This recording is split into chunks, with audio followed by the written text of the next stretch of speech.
Hello दोस्तों, आज मैं आपके सामने railway SSC and BSSC exams के लिए टॉप 15 क्वेश्चंस लेकर आया हूं, जो आपके परीक्षा की तैयारी को बहुत ही मजबूती प्रदान करेगा। तो चलिए पहले प्रश्न को देखते हैं, जो रीजनिंग से है। इसमें 3 सीरीज दिया हुआ है और क्वेश्चन मार्क की जगह क्या सीरीज बनेगा पूछा गया है। तो देखिए, इसमें राइट साइड के सीरीज का पहला लेटर से शुरू करते हैं और देखते हैं कि ई में 4 जोड़ने पर आई आया। इसी तरह आई में 4 जोड़ेंगे तो एम आएगा और एम में 4 जोड़ेंगे तो क्यू आएगा। फिर राइट साइड के सीरीज के दूसरे लेटर पी में 3 जोड़ा गया तो एस आया। इसी तरह एस में 3 जोड़ा जाएगा तो भी आएगा और भी में 3 जोड़ा जाएगा तो बाई आएगा। फिर राइट साइड के सीरीज के तीसरे लेटर ई में 2 जोड़ा गया तो जी आया। जी में 2 जोड़ा जाएगा तो आई आएगा एवं आई में 2 जोड़ा जाएगा तो के आएगा। इस प्रकार सीरीज बनेगा एम भी आई, जो ऑप्शन बी में है।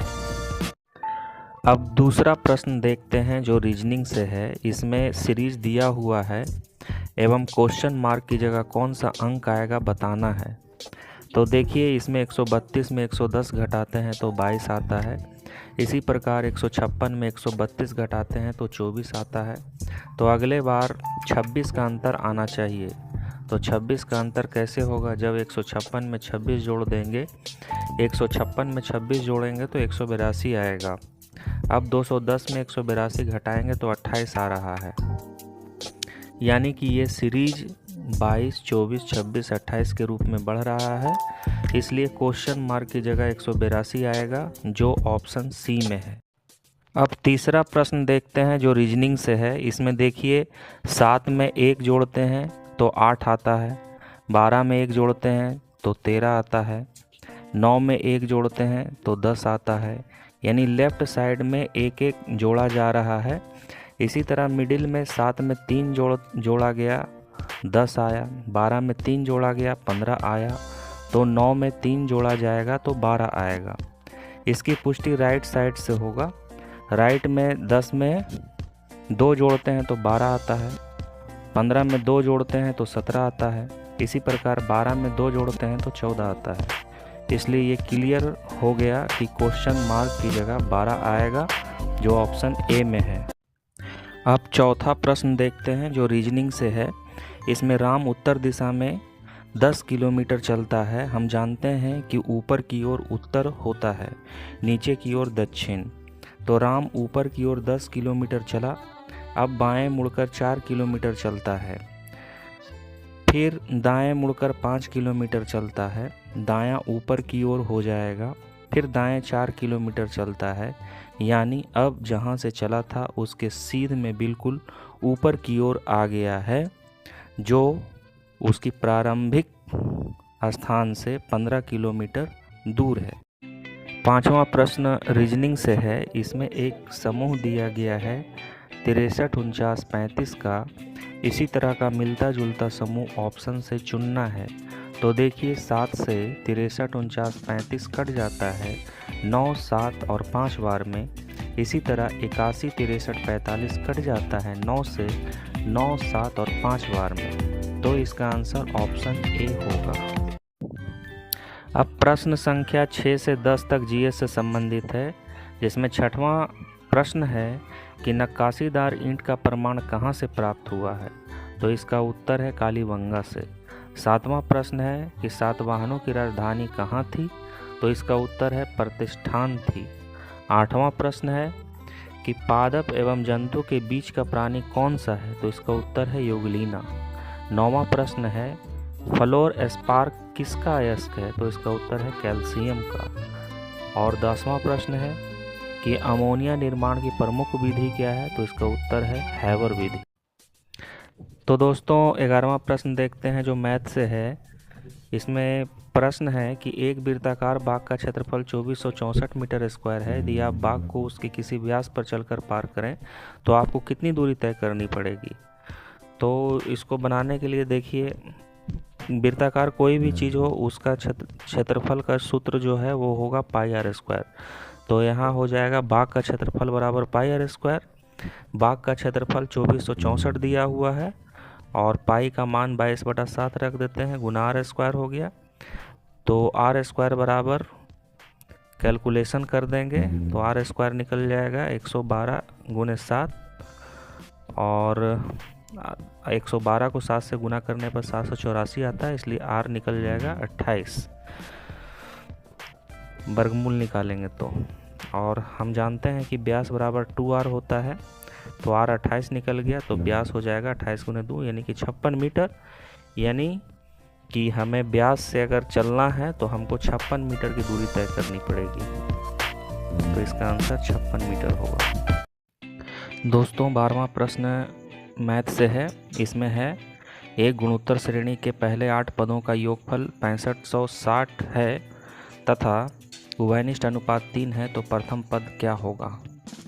तो n गुणोत्तर श्रेणी में n पदों का योग बराबर a × r⁻n−1 होता है, जहां a पहला पद है, r उभयनिष्ठ अनुपात है, n जो है पदों की संख्या है। तो n पदों 8 पदों की संख्या 6560 दिया हुआ है, बराबर a हमको निकालना है, a × r उभयनिष्ठ अनुपात दिया हुआ है 3, और n पदों की संख्या 8 दिया हुआ है -1, यानी 6560 बराबर a × 3⁻7। a बराबर 6560/3⁻7, 3⁻7 का मान 2187 होता है। 3 × 3 × 3 7 बार करेंगे तो 2187 आएगा। तो a बराबर 2.99 कैलकुलेशन करने के बाद निकल जाएगा, जो लगभग 3 के बराबर है, तो इसका आंसर 3 है। दोस्तों 13वां प्रश्न देखते हैं, जो मैथ से है। प्रश्न है यदि 5⁵ 5x + 5 = 1 तो x का मान निकालें। तो देखिए, इसको निकालने के लिए दोनों तरफ का बेस बराबर करते हैं। तो एक की जगह जो है हम 5⁵0 लिख सकते हैं, क्योंकि 0 किसी भी अंक पे पावर होगा तो उसका मान 1 ही होगा। तो 5⁵5x + 5 = 5⁵0। बेस दोनों तरफ का बेस बराबर हो गया, इसलिए इसका पावर भी बराबर होगा। तो हो जाएगा 5x + 5 = 0। तो 5x बराबर -5, 5 इधर प्लस में है, बराबर उधर जाएगा तो माइनस में हो जाएगा, इसलिए x बराबर -5/5 बराबर -1, यानी x का मान -1 आ जाएगा। दोस्तों 14वां प्रश्न देखते हैं, जो मैथ से है। प्रश्न है कि 10%, 20% तथा 40% की कटौती श्रृंखला किस एकमात्र कटौती के बराबर है। तो इस तरह के प्रश्नों को बनाने के लिए हम क्या करते हैं कि 100 गुने जितने भी प्रतिशत में अंक दिए हुए हैं उसको 100 में माइनस करके बटा 100 करके गुना करते चले जाते हैं। तो हो जाएगा 100 - 100 गुने 90/100 गुने 80/100 गुने 60/100 बराबर 100 - 432/10। कैलकुलेट करने के बाद जो है 432/10 आता है। 432 में 10 से भागा देने पे 43.2, तो 100 - 43.2 बराबर 56.8% आंसर हो गया। अगला प्रश्न 15वां प्रश्न देखते हैं। प्रश्न है ये 36,000 रुपया मूल्य वाले स्कूटर को बेचता है। वह पहले 20,000 रुपया पर 8% का और अगले 10,000 रुपया पर 5% की छूट देता है। शेष 6,000 रुपया पर वह कितना छूट दे सकता है यदि वह कुल पर 7% की छूट देना चाहे। तो कुल पर 7% की छूट देना चाह रहे हैं, यानी 36,000 पर 7% का छूट देना चाह रहे हैं, यानी कि 2520 रुपया का छूट देना चाह रहा है।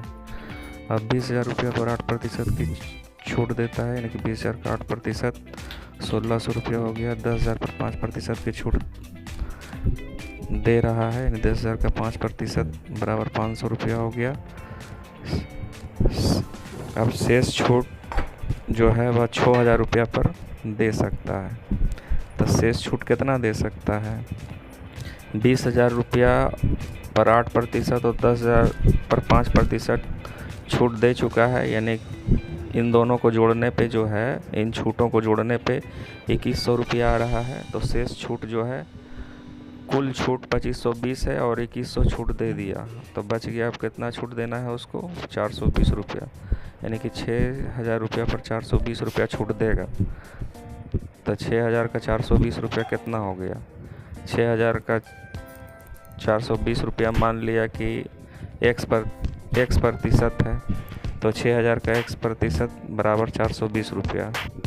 तो x बराबर हो जाएगा 420 गुने 100 बटा 6000। कैलकुलेट करने पर 7%, यानी कि 6000 पर वो 7% का छूट दे सकता है।